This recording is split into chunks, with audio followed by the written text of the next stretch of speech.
The longest fingernails are almost 30 feet long. That's 3 feet per finger. Oh, hey everybody. It's me, Jacob, just catching up on a little reading.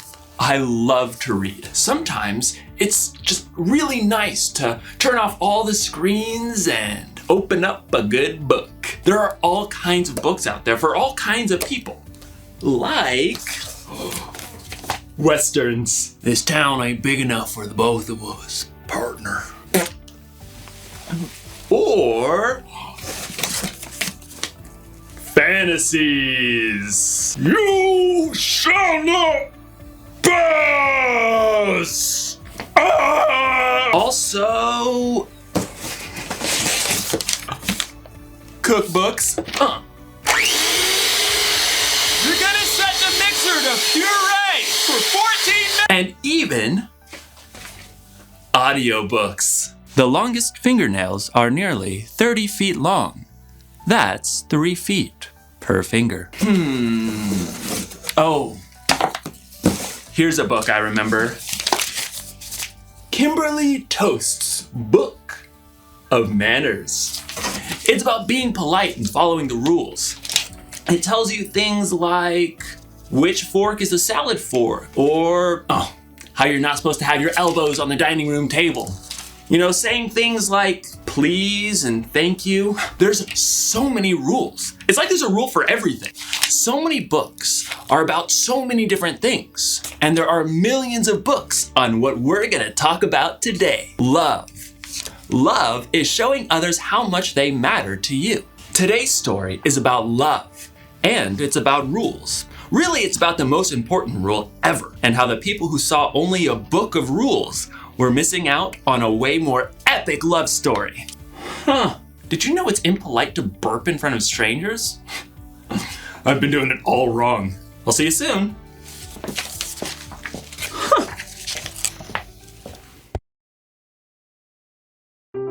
The Bible. It's 66 books of history, stories, letters, and poetry that fit together to form God's one big story. The epic adventure of how He created us and loves us so much that He made a way to rescue us. As we travel through the Bible, from Genesis to Revelation, we discover people who met God and found their lives changed forever.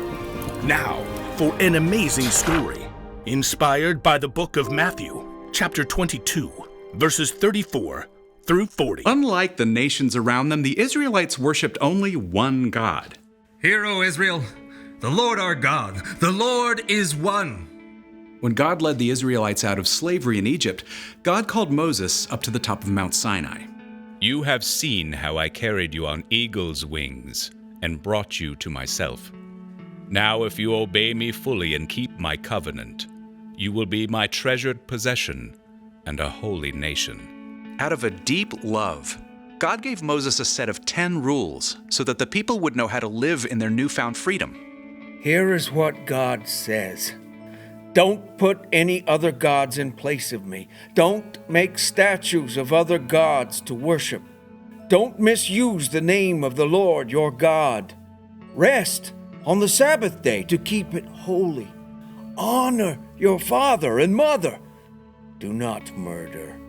Keep your promises to your husband or wife. Do not steal. Do not lie. Do not be jealous or envious of what others have. There were 10 commandments and many additional laws too. But it's not stealing if I just happen to borrow my neighbor's best donkey grooming brush, right? Some people look for ways around all those rules. Other people were so scared of breaking the rules they'd spent their whole lives trying to get it exactly right. What if I walk too far on the Sabbath and get out of breath? That's not resting.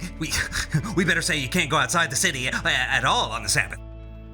There were 613 laws in total, and even more that the religious leaders added.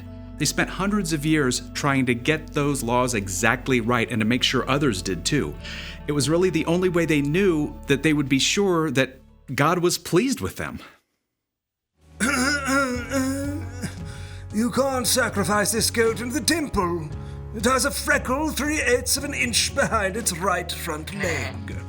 Even under Roman rule, the Jewish leaders made sure to keep every single law perfectly, but they were more worried about getting things right than about what was in their hearts. Then, Jesus showed up, traveling and teaching, but he didn't act like any other teacher or rabbi. He gathered followers from the outcasts, fishermen, and tax collectors. Come, follow me. Jesus spent time with the people everyone else avoided.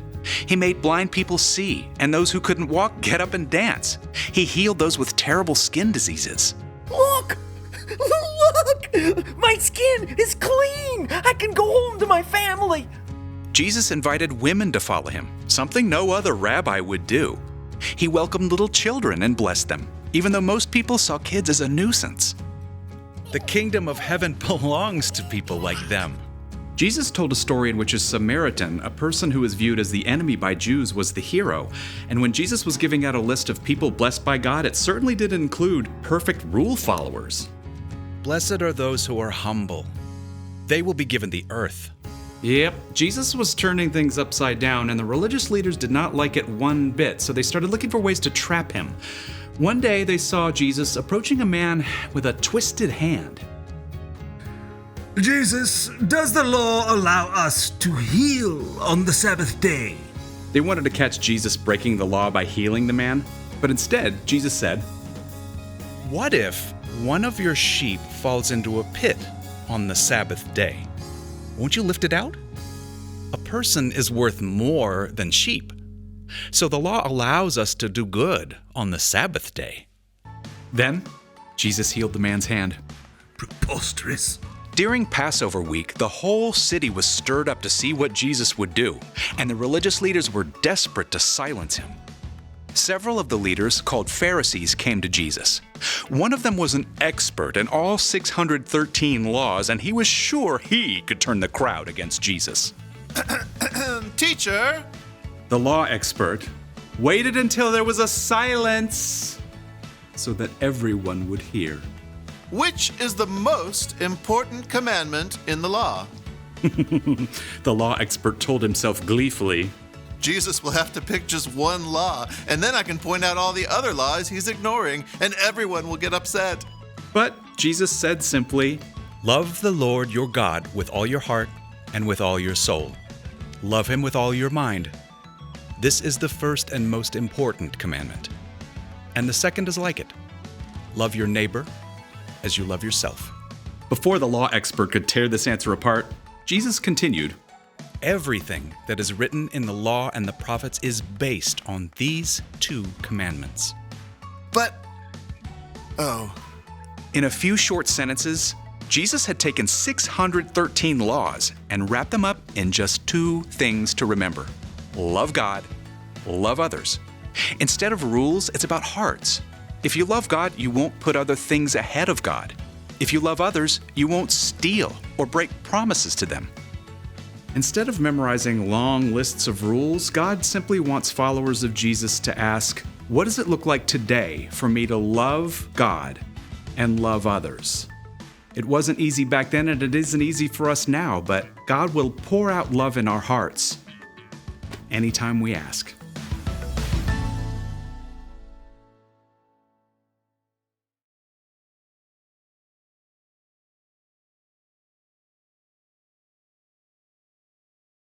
There are a lot of rules in life, and some people see this, the Bible, as a book of rules. And it's true, the Bible does include God's rules for our lives, but it's way more than that. It's a collection of stories. But a Samaritan came to the place where the man was. When he saw the man, he felt sorry for him. Letters? I, Paul, am writing this letter. Silas and Timothy joined me in writing. We are sending this letter to you, the members of the church in Thessalonica, anyway, the church in that place, poems and songs. The Lord is my shepherd. And a whole lot of history. The Bible was written by a bunch of different writers over hundreds of years. And yet somehow, miraculously, it tells the same epic love story. It's about God's amazing love for people throughout history, ending with God's amazing love for you and me. And Jesus boils all of God's rules for our lives down to this. Love the Lord your God and love your neighbor. Love God and love others. And I think you could even say it like this. Love God by loving others. Show you love God by loving the people God has created. So, when you're kind to someone in need, you're loving God. When you cheer someone up who's sad, you're loving God. When you take care of someone who's sick, you're loving God. And when you forgive someone, you're loving God. So, here's the one thing to remember today. Love God by loving others. That's a good rule to follow. Way better than not belching in front of strangers.